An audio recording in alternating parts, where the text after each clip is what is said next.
Assalamualaikum warahmatullahi wabarakatuh. Selamat siang dan salam sejahtera bagi kita semuanya. Terima kasih sudah hadir dalam pertemuan kita yang ke-8. Serinya sudah cukup banyak ya. Ini adalah cakwe yang biasanya kita mulai di hari Sabtu atau weekend gitu. Sekarang kita adakan di weekday. Sekarang insya Allah akan diadakan di hari Rabu setiap 2 minggu sekali seperti itu. Jadi untuk edisi kali ini atau seri kali ini kita akan membahas mengenai pengaktifan akun.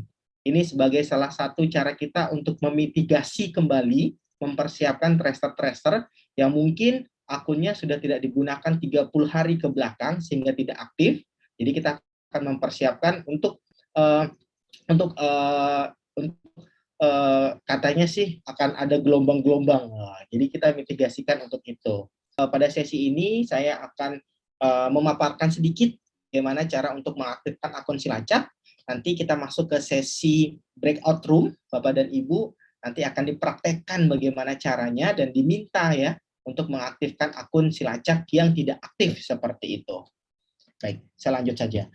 Saya mereview sedikit atau mengingatkan lagi kepada Bapak dan Ibu, aplikasi Silacak merupakan aplikasi berbasis DHIS 2, District Health Information Software atau System, yang khusus untuk membantu kegiatan pelacakan kontak atau kontak tracing COVID-19 yang digunakan oleh Kementerian Kesehatan Republik Indonesia.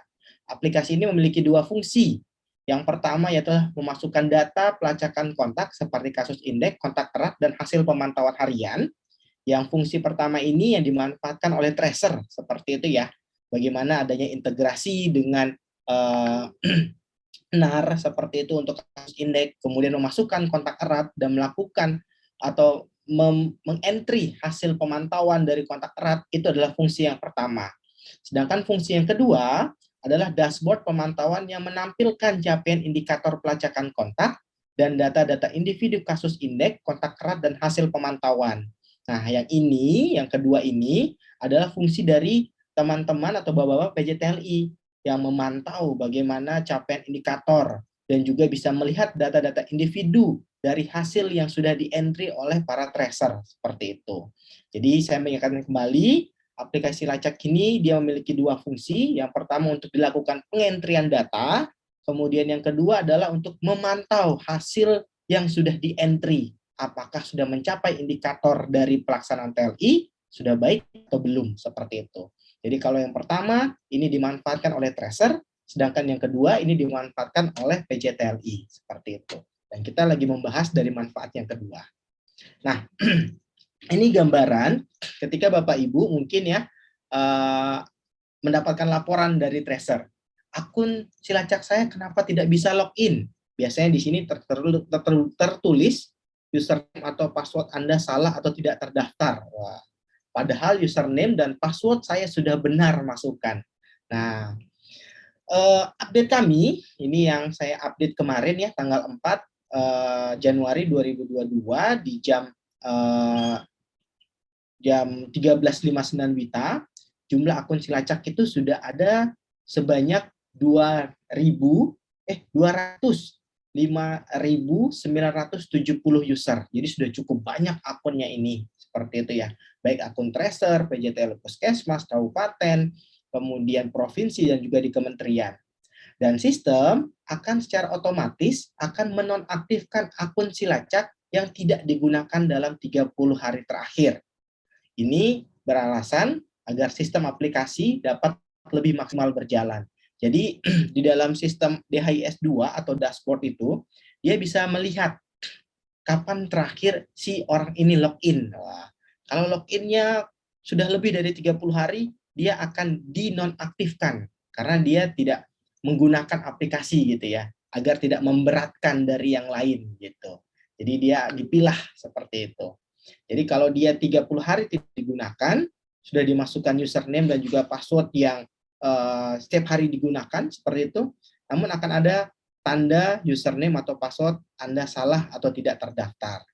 Dan bagaimana caranya ketika mendapatkan problem seperti ini? Ini ada langkah-langkahnya yang saya buat atau saya review terlebih dahulu, nanti saya akan jelaskan satu persatu. Jadi ada 5 step atau langkah ketika dapatkan akun tracer ataupun PJTL yang tidak aktif. Yang pertama, masuk ke dalam dashboard DHIS2 Silacak atau masuk ke dalam dashboard capaian indikator. Jangan masuk ke dalam fungsi yang pertama tadi, yaitu untuk melakukan pengentrian, tapi masuk ke dalam dashboard-nya, seperti itu. Kemudian yang kedua, pilih menu user, dan nanti masuk ke dalam user, seperti itu. Bagaimana gambarannya? Nanti setelah ini coba saya akan jelaskan. Yang ketiga, cari nama user ID yang akan diaktifkan kembali. Jadi Bapak Ibu ketika mendapatkan pelaporan bahwa ada yang tidak aktif seperti itu, tentunya Bapak Ibu harus mencatat user ID yang dia gunakan. Nah, user ID ini ada yang menggunakan email, ada yang menggunakan nomor handphone, ada juga yang menggunakan nama. Jadi silakan nanti dipilih. Kalau nama kayaknya lebih sedikit. Yang lebih banyak tuh email dan nomor telepon. Kemudian step keempat yaitu nanti Bapak Ibu klik tanda titik 3, kemudian lakukan enable, kemudian dikonfirm bahwa ini akan diaktifkan, kemudian dilakukan restart password Silacak 2021. Kenapa perlu dilakukan restart? Karena kemungkinan Bapak dan Ibu ingin mencobanya untuk masuk ke dalam akun yang baru Bapak Ibu aktifkan, seperti itu. Apakah sudah aktif atau tidak? Kalau passwordnya masih dipegang oleh si tracer, itu nanti akan memberatkan. Itu alasan yang pertama. Alasan yang kedua, agar akun ini bisa langsung aktif digunakan dengan password yang kita berikan. Jangan sampai nanti kembali lagi bahwa ini tetap nggak bisa. Ternyata setelah kita telusurin, passwordnya yang salah, seperti itu dimasukkan. Jadi silahkan setelah dilakukan pengaktifan atau enable, itu passwordnya juga di reset menggunakan Silacak 2021%, terserah ini yang mana. Langkah yang terakhir adalah save, seperti itu. Baik, kita akan coba masuk ke dalam langkah demi langkahnya dari pengaktifan akun ini, gitu ya. Ini langkah yang pertama, masuk ke dalam dashboard DHIS2 Silacak. Mungkin Bapak Ibu sudah familiar, websitenya atau halamannya yaitu di silacak.kemkes.go.id yang berisikan halaman dashboard DHIS2 atau dashboard capaian indikator. Ini tahap yang pertama, bukan masuk ke dalam untuk pengentrian ataupun ke Fitri seperti itu, tapi masuk ke dalam dashboard DHIS2 Silacak. Ini yang pertama. Kemudian yang kedua, di dalam dashboard ini ada titik 9. Titik 9 ini akan memberikan beberapa sub aplikasi yang bisa dimanfaatkan di dalam penggunaan DHIS2 atau dashboard DHIS2 ini. Nah, Bapak Ibu pilih user, cari user, atau Bapak Ibu bisa tulis di dalam search aplikasi user. Ini bagian yang tahap kedua, seperti itu. Jadi tahap pertama Bapak Ibu masuk ke dalam silacak.kemkes.go.id atau dashboard DHIS2. Kemudian yang kedua Bapak Ibu pilih sub aplikasinya yaitu user. Kemudian setelah itu Bapak Ibu masih ke tahap yang kedua. Nanti ketika Bapak Ibu mengklik user akan ada 3 pilihan. Apakah itu user, user role, atau user group. Nah, Bapak Ibu pilih yang user saja. Ini masih tahap yang kedua. Nah, sekarang kita masuk ke tahap yang ketiga. Ini agak sedikit banyak yang dilakukan. Yang pertama, Bapak Ibu setelah mengklik user, tampilannya akan seperti ini. Ini adalah akun-akun Silacak yang ada di Indonesia. Ini akun Silacak yang ada aktif seperti itu. Jumlah yang terakhir ini adalah 205.973.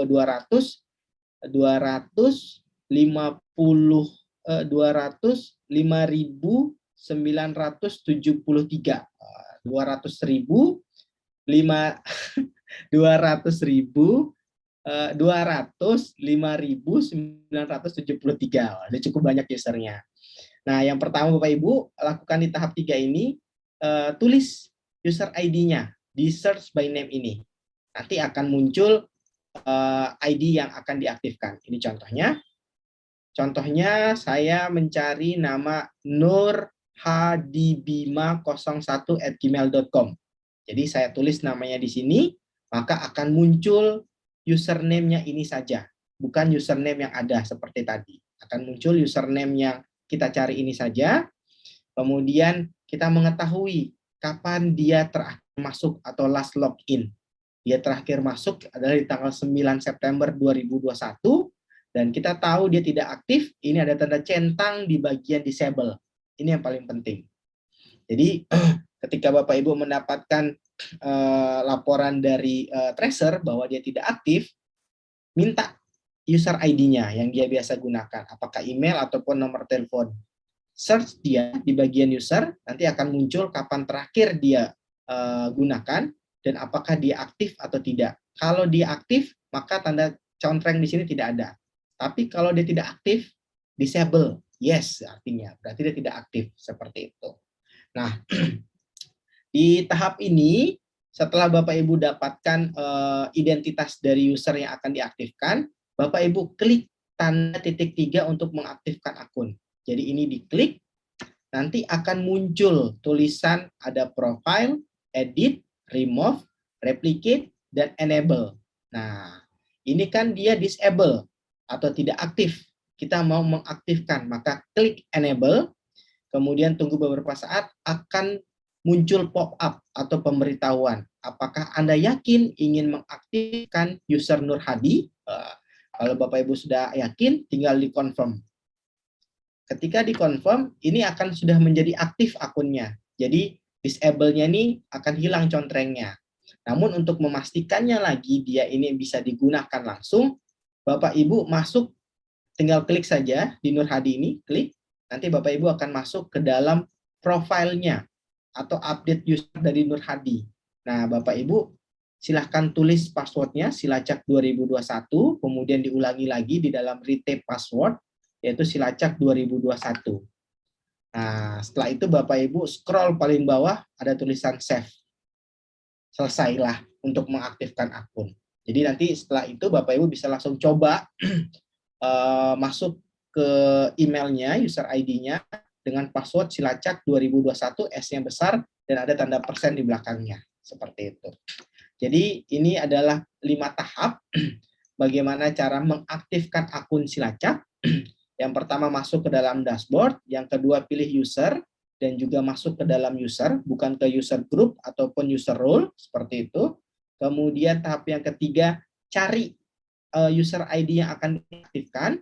Dan yang keempat, klik tanda titik 3, kemudian diaktifkan atau enable, kemudian dikonfirmasi, dan dirubah passwordnya untuk Silacak 2021, kemudian di scroll paling bawah di dalam update dari si user ID tersebut dan pilih save, seperti itu.